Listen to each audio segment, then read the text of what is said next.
মুরগির মাংসের বিরিয়ানি রান্না করব। এই জন্য এই যে 4 পিস আমি নিয়ে নিয়েছি। এখন এর মধ্যে মশলা দিয়ে এটা মাখিয়ে রাখবো। প্রথমেই দিয়ে দিচ্ছি টক দই,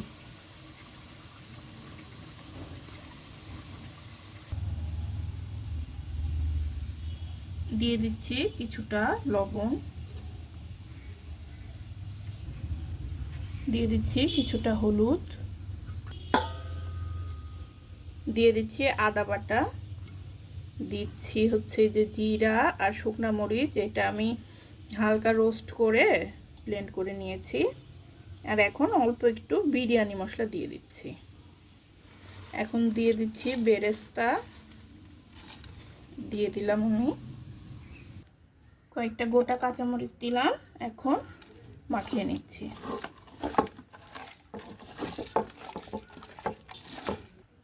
এখন বিরিয়ানির আলু দিয়ে দিচ্ছি।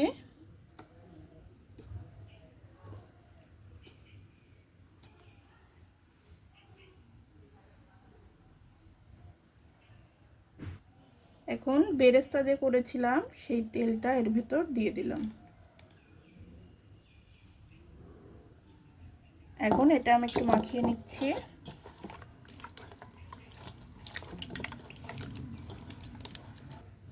এই যে মাখানো হয়ে গেছে। এখন এটা আধা ঘন্টার জন্য রেস্টে রেখে দেব।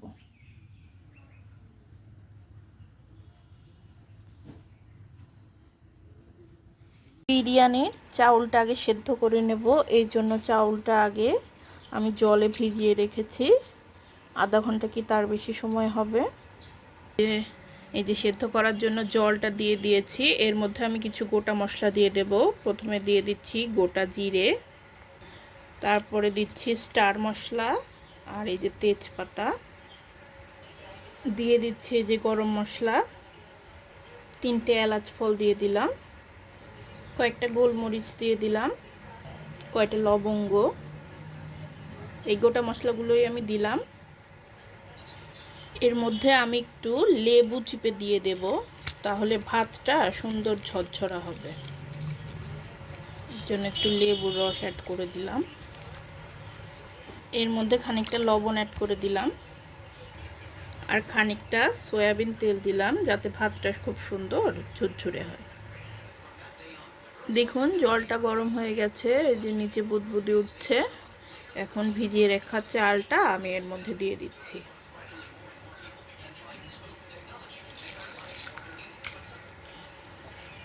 সবটুকু চাল এখন এর মধ্যে দিয়ে দেব। এখন বিরিয়ানি এই যে রেস্টে রেখে দিয়েছিলাম, এখন সিদ্ধ ডিম এর ভিতর দিয়ে দেব আমি।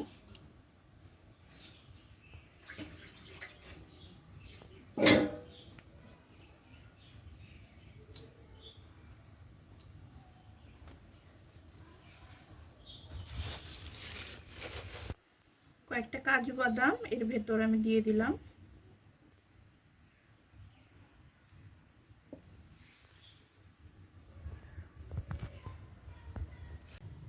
দেখুন তৈরি হয়ে গেছে। এটা শুধু কাঁচাই মাখিয়ে রেখেছি। কিসের প্রস্তুতি চলছে আপনারা নিশ্চয়ই বুঝতে পারছেন। দেখুন চাউল প্রায় সেদ্ধ হয়ে এসেছে, খানিকটা সেদ্ধ হয়েছে। এই পর্যায়ে আমি কিছুটা চাল তুলে একদম মাংসের সাথে কোটিং করব।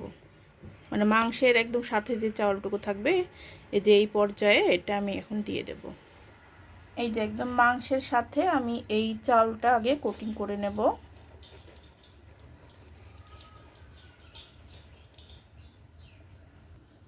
এখন এর ওপরে আমি খানিকটা এই যে বেরেস্তা দিয়ে দেব। খানিকটা বেরেস্তা দিয়ে দিলাম, আর এর উপর দিয়ে দেব খানিকটা এই যে বিরিয়ানি মশলা।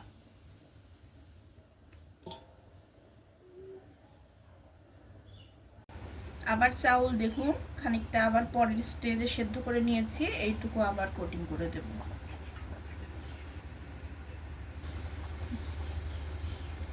এরপর আবার এই যে খানিকটা বেরেস্তা দিয়ে দিচ্ছি। আবার এর উপরে আবার খানিকটা এই যে বিরিয়ানি মশলা আমি দিয়ে দিচ্ছি।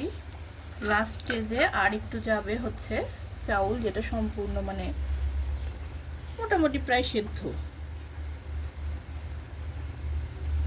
এই তো সেকেন্ড লেয়ার। এই যে সবচেয়ে বেশি সেদ্ধ চালটা আমি সবার উপরে দিচ্ছি। আপনাদের তো বললামই যে চাউলটা আমি 3 স্টেজে সেদ্ধ করে নিয়েছি। বেশ সুন্দর দেখুন ঝরঝরে হয়েছে। এই যে লাস্ট কোটিং করে নিচ্ছি আমি, এই যে বেরেস্তা দিয়ে দিচ্ছি।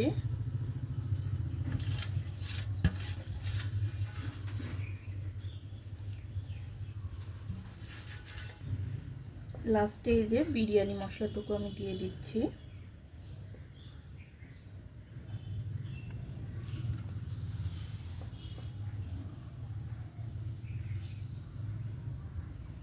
এখন দমে দিয়ে দেব বাস, তারপরে আপনাদের দেখাবো কেমন হয়েছে। দমে দেওয়ার আগে আমি হাফ কেজি পরিমাণ গরুর দুধ দিয়ে দিচ্ছি।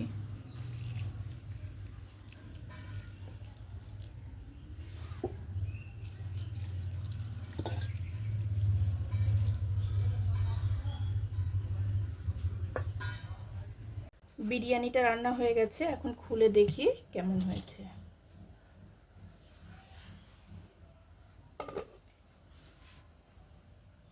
একজন শেফ বলেছিল যে মানে খোলার সাথে সাথেই, ঢাকনা খোলার সাথে সাথেই ভাতটা আগে নাড়াচাড়া করতে দিবেন না, আগে 5 মিনিট ওকে মানে ওর স্বভাবে বসতে দিতে হবে। তো আর 5 মিনিট পর আমি এটা নাড়ছি। এখন নেড়ে দেখি কেমন হয়েছে। বাহ, ভাতটা বেশ ঝরঝরাই হয়েছে দেখুন।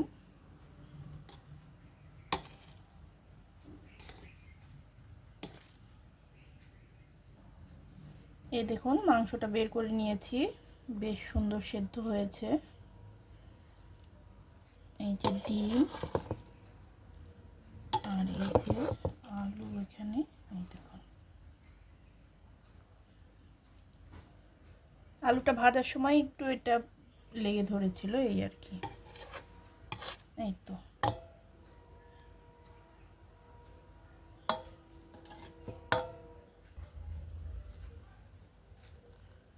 দেখুন সুন্দর ঘ্রাণ বের হচ্ছে।